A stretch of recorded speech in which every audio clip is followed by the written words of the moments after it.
On a des grands privilèges dans Théo Café. C'est de recevoir des artistes de grande qualité qui perdurent. Et aujourd'hui, c'est Charles Aznavour. Bonjour, Charles. Bonjour. Je peux vous appeler Charles? Oui, bien sûr. Oui. Est-ce que vous êtes Charles ce matin ou vous êtes Aznavour? Vous parlez comme ma sœur, là. Voilà, c'est ça. Elle me dit, des fois, elle me disait des choses comme ça. Votre sœur, qui va avoir 95 ans? Oui. Le Là, jour de bientôt, l'an. là, dans quelques jours, là. Je dis bien le jour de l'an, parce que c'est le jour de l'an de ma bien. religion. Voilà, bien sûr. Vous en avez 93 Oui. et demi.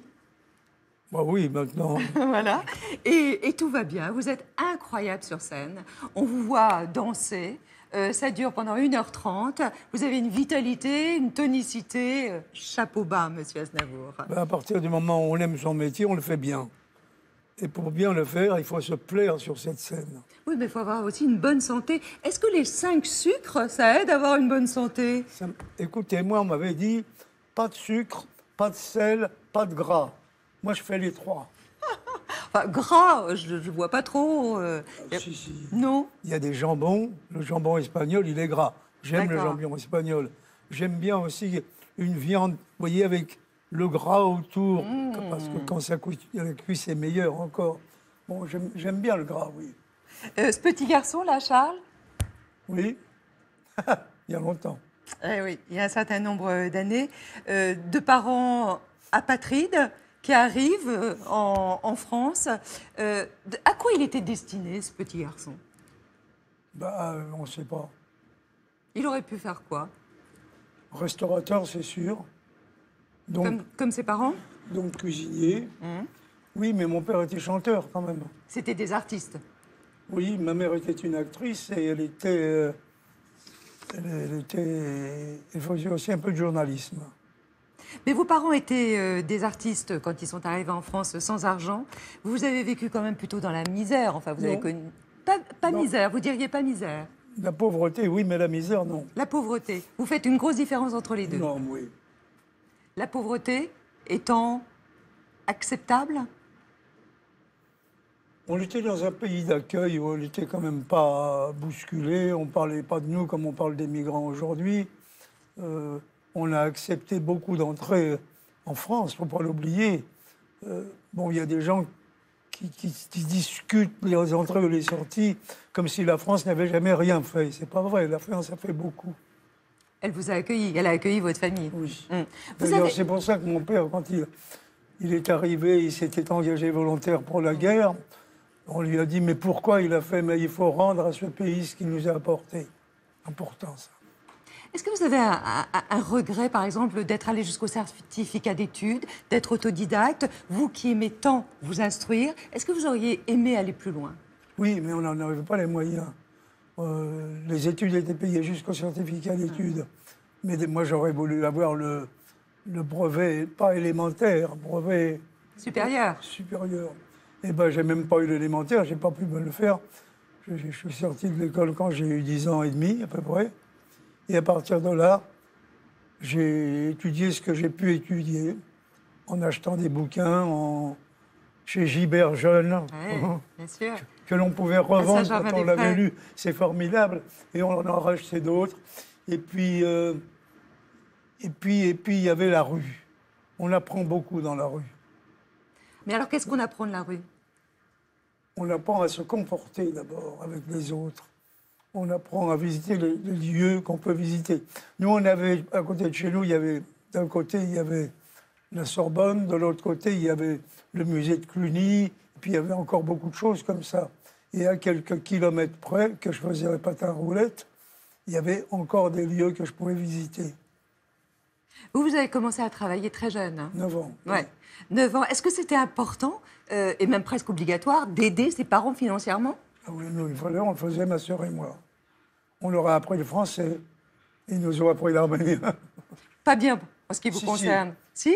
Si, je le parle bien, mais je ne sais ni l'écrire, ni le lire. Ça, vous le regrettez? Non.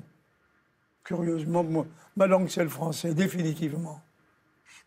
Quel a été, Charles Aznavour, le moteur de votre vie, de votre réussite? Apprendre, apprendre, apprendre.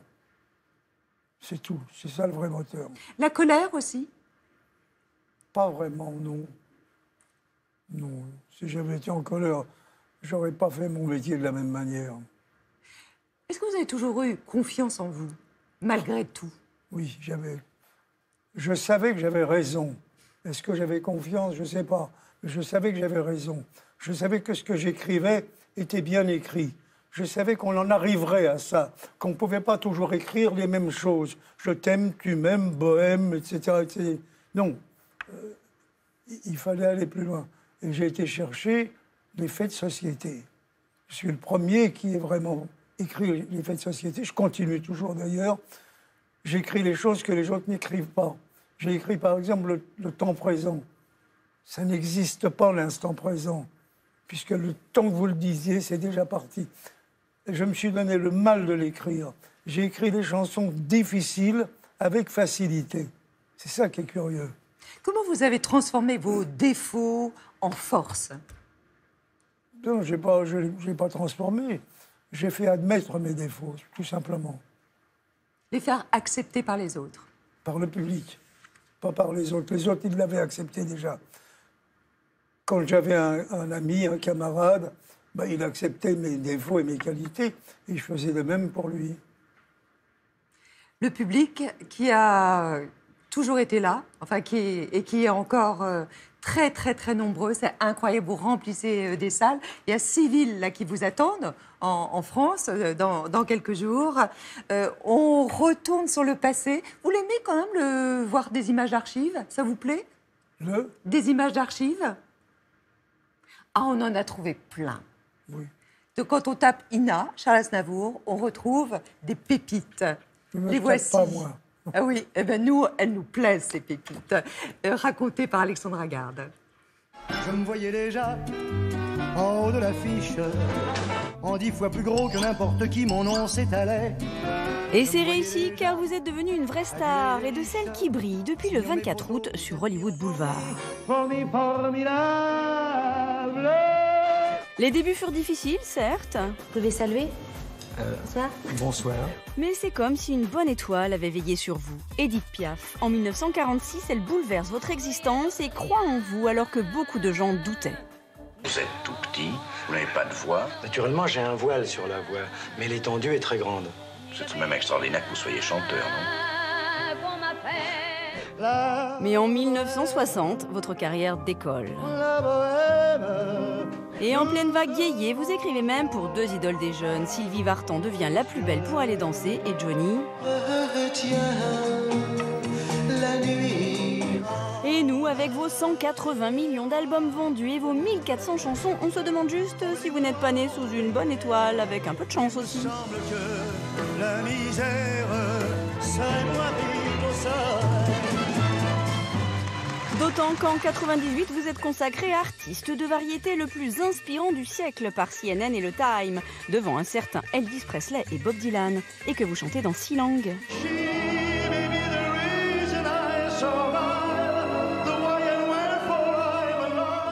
Inconstant et boulimique, vous êtes tantôt chanteur, tantôt acteur, avec plus de 60 films à votre actif.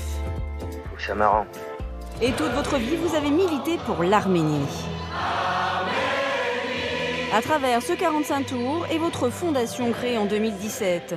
Alors peut-être qu'après 74 ans de carrière et toujours cette incroyable présence scénique, vous êtes simplement une étoile au firmament et que Jean d'Ormesson avait raison lorsqu'il nous confiait. Aznavour aurait pu entrer à l'Académie. C'est une des formes de la culture aujourd'hui. Avant de rejoindre à son tour les étoiles. Jean d'Ormesson disait Charles Aznavour aurait pu et aurait dû rentrer à l'Académie. Qu'est-ce que vous en pensez? Je crois que je n'aurais pas été à la hauteur. Pourquoi dites-vous ça? Parce que je pense qu'il faut être sûr de soi pour faire des choses pareilles. Pour accepter de rentrer à l'Académie, il faut être capable de faire ce premier discours qui ne doit pas être très facile. Mais vous qui écrivez Oui, avec mais moi, facilité... j'écris les chansons. Et puis maintenant, j'écris des livres, mais j'écris pas autre chose, finalement. Est-ce que c'est pas de la fausse modestie, ce que vous Non, êtes c'est en pas train la de me fausse dire? modestie. Je crois qu'il faut connaître ses défauts et ses qualités. Ses lacunes, il faut les connaître. Je les ai bien connues.